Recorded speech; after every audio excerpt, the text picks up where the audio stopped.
बाएं तरफ देखिए ये हज़रत मुस्लिम बिन अकील रज़ियल्लाहु तआला अन्हु का मज़ार पाक है। मुस्लिम बिन अकील रज़ियल्लाहु तआला अन्हु जो कूफा में हज़रत इमाम हुसैन रज़ियल्लाहु तआला अन्हु के कहने पर आपके सफ़ीर बन करके आए थे, और इमाम हुसैन रज़ियल्लाहु तआला अन्हु ने कहा था कि मेरे भाई मुस्लिम आप जाइए, कूफा वालों के बहुत सारे तकरीबन 150 ख़त आए हैं और मुझको कूफा बुलाया जा रहा है, तो आप जाइए और जा कर के वहाँ के हालात देखिए कि वहाँ के हालात क्या हैं। चुनांचे हज़रत इमाम हुसैन रज़ियल्लाहु तआला अन्हु के कहने पर इमाम मुस्लिम खुद यहाँ पर आए और यहाँ पर आप कूफा में रहे, और एक दिन के अंदर तकरीबन 12,000 कूफियों ने आपके हाथ पर बैत की हज़रत इमाम हुसैन के नाम की, और दूसरे दिन वो तादाद बढ़ते बढ़ते 40,000 तक पहुँच गई। और जब इस बात की खबर यजीद को हुई तो यजीद ने फ़ौरन अब्दुल्ला ज़ियाद को कूफा भेजा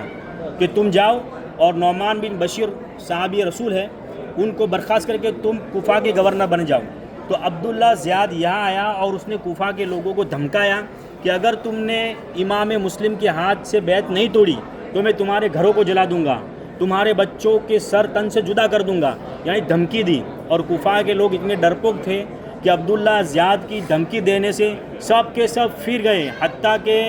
सुबह से लेकर असर की नमाज का वक्त होने तक हज़रत इमाम मुस्लिम ने पीछे मुड़ करके देखा तो एक भी कूफी मौजूद नहीं था, सिवाय आपके 2 साहबजादों के तमाम कूफी डर के मारे आपको छोड़ के चले गए थे। उसके बाद इमाम मुस्लिम रज़ियल्लाहु तआला अन्हु कूफा में घूमते रहे तो हानी बिन उरवा जो जिनका यहाँ पर मज़ार है सामने, हज़रत हानी बिन उरवा रज़ियल्लाहु तआला अन्हु, इन्होंने हज़रत मुस्लिम बिन अकील रज़ियल्लाहु तआला अन्हु को पनाह दी,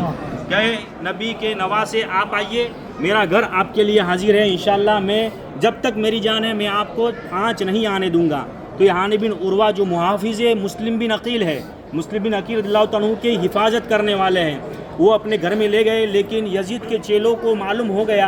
तो अब्दुल्ला ज़ियाद तक खबर पहुंच गई, तो अब्दुल्ला ज़ियाद ने 500 सिपाहियों को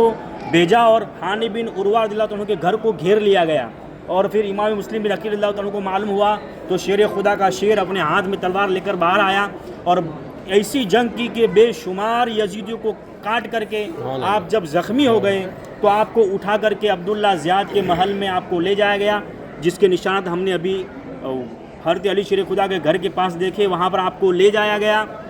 और फिर आपको वहीं पर शहीद किया गया और महल के ऊपर से आपके जिस्म मुबारक को नीचे फेंक दिया गया। फिर उसके बाद आपको यहाँ ला करके आपको यहाँ दफन किया गया है, और हानी बिन उरवा को भी शहीद किया गया, तो हानी बिन उरवा को यहाँ दफन किया गया है। तो इंशाअल्लाह ताला हम बारी बारी दोनों मज़ारों पे हाज़िरी देंगे। हम यहाँ पर एक बात ये याद रखें कि जनाब मुस्लिम बिन अकील रज़ियल्लाहु तआला का जो मज़ार पाक है हम जो सामने दिखाई दे रहा है, उसके जस्ट थोड़ा पीछे मुख्तार सख्फ़ी की भी कब्र है।